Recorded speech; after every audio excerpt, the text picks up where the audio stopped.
આપ જોઈ રહ્યા છો વાત્સલ્યમ સમાચાર, હંમેશા સત્યની સંગાથે।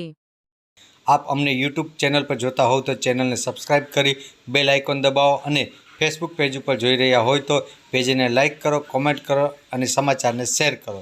સમાચાર આપવા માટે સંપર્ક કરો 8732918183। મોરબીના વજેપર સર્વે નંબર 602ની કરોડની જમીનની બોગસ ડોક્યુમેન્ટની આધારે વારસાઈ નોંધ કરાવી હડપ કરવા મામલે મોરબી શહેર એ ડિવિઝન પોલીસ મથકમાં શાંતાબેન મંજીભાઈ પરમાર અને તરગરી ગામના સરપંચ સાગર ફુલતરિયા સહિતના લોકો વિરુદ્ધ ફરિયાદ નોંધાઈ હતી, જેમાં અગાઉ સીઆઈડી ક્રાઇમ બ્રાન્ચ દ્વારા આરોપી ભરત દેગામા અને હતલ કોયરનિયાની ધરપકડ કરવામાં આવી હતી। ત્યારબાદ શાંતાબેન મંજીભાઈ પરમાર અને સાગર સાધાર રબારીવાસની પણ ધરપકડ કરવામાં આવી હતી, તેમજ મુખ્ય આરોપી તરીકે સરપંચ સાગર ફુલતરિયાની પર દિલ્હીથી ધરપકડ કરવામાં આવી છે। જ્યારે આજરોજ સીઆઈડી ક્રાઇમ બ્રાન્ચ દ્વારા વધુ એક આરોપી અતુલ જોશીની ધરપકડ કરવામાં આવી છે। તપાસની અધિકારી ડીવાયએસપી આર.એસ. પટેલના જણાવ્યા અનુસાર આ પ્રકરણમાં છઠ્ઠા આરોપી તરીકે ધરપકડ કરવામાં આવી છે। હવે આ પ્રકરણની વારસાઈ નોંધ કરાવવા સહિતની કામગીરી તેમજ મામલતદાર, ડેપ્યુટી કલેક્ટર કચેરી સાથે આર્થિક વ્યવહાર કરેલ છે તેમની તપાસ કરવામાં આવશે। રિપોર્ટર ધવલ ત્રિવેદી, વાત્સલ્યમ સમાચાર, મોરબી। આનો શું રોલ છે અને અત્યારે જે ધરપકડ કરી છે આ કેટલામો આરોપી આ ગુનામાં?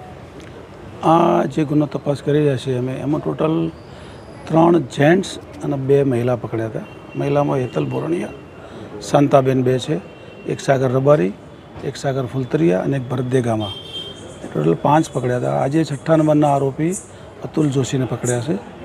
આખું પ્રકરણ છે તો એમાં અત્યાર સુધીની તપાસમાં એવું આવ્યું છે કે જે જમીનમાં છે પાકી એન્ટ્રી જે થઈ રેગ્યુલર, એનું જે કામ કરવાની સંકલન કર્યું હતું એ અત્યારના આરોપીએ કર્યું હતું એવી પ્રાઇમરી તપાસમાં નીકળ્યું છે, જેના આધારે આજે એરેસ્ટ કરી આવતીકાલે અમે વિગતવાર રિમાન્ડ માગીશું તો ડિટેલ ખબર પડશે કે આ બાબતે કોઈ આર્થિક વ્યવહાર થયો હતો કે કલેક્ટર કચેરીમાં કે ડેપ્યુટી કલેક્ટર કચેરીમાં કે બીજે કોઈ મામલતદારમાં કે તલાટીમાં, તો એ વિશે વિગતવાર પૂછપરછ કરવા માટે એમને આજે એરેસ્ટ કર્યા છે। સાહેબ, અત્યારે જેને પકડેલા છે એને અગાઉ કંઈ આવી કોઈ હિસ્ટ્રી કે બીજા કોઈ ગુના હોય કે એવું કંઈ? અગાઉ સાગર ફુલતરિયાના બંને ગુનામાં એના ઉપર એફઆઈઆર દાખલ થયેલી છે એવી વિગત રેકોર્ડ ઉપર છે।